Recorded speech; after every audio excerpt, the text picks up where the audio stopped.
ويعتبر هو هذه السنة اللاعب الثاني أيضا. هذه كرة ملعوبة، يا عبد الرحمن، يا عبد الرحمن، يا عبد الرحمن.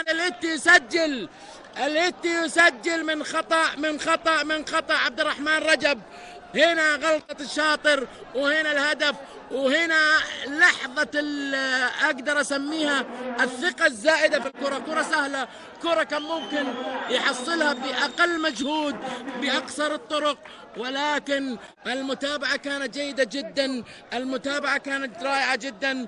من هو سبستيان أو مين أو برونو، إنما هو هدف للإتي. 1-0. لاحظ الإعادة معك. شوف الكورة سهلة جدا جدا جدا، سهلة جدا، سهلة وراحت رغم سقوط سبستيان سقوطه على الأرض.